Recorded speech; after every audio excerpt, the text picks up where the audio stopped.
perubah cuaca tersebut, banyak negara sudah latihan puluhan tahun. Misalnya Rusia, Jepang, Amerika, dan Tiongkok. Mereka bisa merekayasa cuaca. Dan saat ini mulai dimainkan oleh globalis. Namanya climate warfare, perang cuaca. Wis, iki repot kalau menhannya tidak paham, kalau pejabatnya nggak paham bahwa Tiongkok tanggulnya kemarin hampir jebol diserang pakai hujan 1 bulan di tahun lalu. 3 provinsi Tiongkok kebanjiran di musim yang harusnya tidak musim hujan. Sekarang pun di dunia mulai musim aneh yang bisa membuat food bermasalah. Tanaman akan mati dan binatang ternak akan mati. Bisa terjadi dalam kurun waktu dekat ini atau beberapa bulan ke depan akan mulai dimainkan. Memainkan arah angin itu bisa menyebabkan gempa. Bukan tidak masuk akal loh itu. Cuaca panas terik kali ini dan hujan serta dingin berlebihan mengacaukan food supply, di mana artificial food akan menggantikan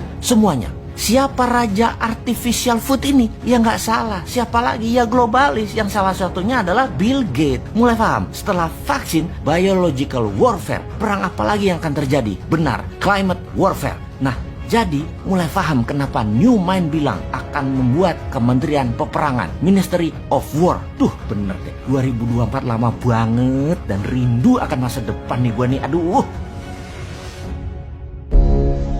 Selasaan dalam diskusi mingguan rutin sambil makan makanan favorit kaum vegan seperti saya, yaitu diskusi sambil menyantap bacang jamur. Kemarin diskusi dibuka dengan pertanyaan kepada saya, Mas, tahu berapa sales revenue BUMN kalau semua BUMN itu dijumlahkan? Bosman sebagai BUMN haters pasti tahu dong. Saya jawab, anjay sialan lu, saya ini bener hater BUMN yang jadi kementerian. Jadi pasti data saya lengkap lah. Jawaban saya disambut gelak tawa bertujuh. Ini ketawa sinikal pastinya karena satu mantan direksi BUMN dan satu lagi masih petinggi BUMN hadir di sana. Lalu saya jawab, omsetnya kalau tidak salah secara akumulasi semua BUMN yaitu sekitar 2.000-an triliun rupiah per tahun. Memang ada apa dengan nanya omset revenue BUMN? Saya bertanya balik. Sebelum dijawab, saya pun lanjut berkata, memangnya mau dilihat dari sisi apa BUMN itu? Dari sisi profit dibanding omset. Jika swasta yang pegang, pasti lebih tinggi profitnya. Dari sisi servis juga pasti swasta lebih baik. Kalau dari sisi korupsi,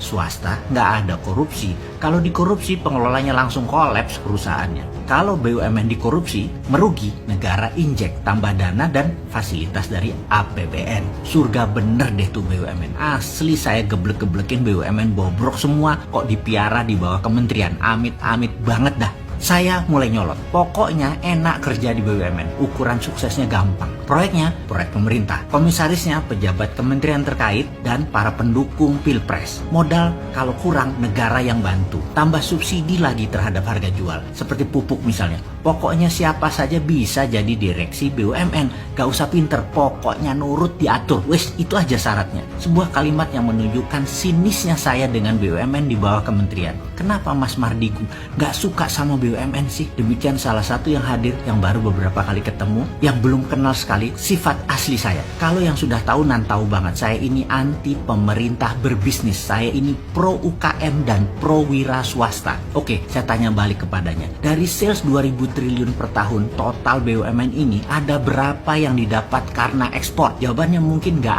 ada BUMN ekspor. Sedikit banget kalau ada BUMN ekspor. Raja import mah iya kali. Selama ada BUMN sentralisasi, garansi UKM juga tidak akan tumbuh baik di Indonesia. Jadi yang 2.000 triliun ini sebenarnya pasarnya dan uangnya rakyat Indonesia yang diambil lagi ke perusahaan negara tersebut. Pegawainya BUMN dapat faedah dari perasan rakyat Indonesia yang jadi marketnya BUMN yang dilindungi peraturan pemerintah lagi.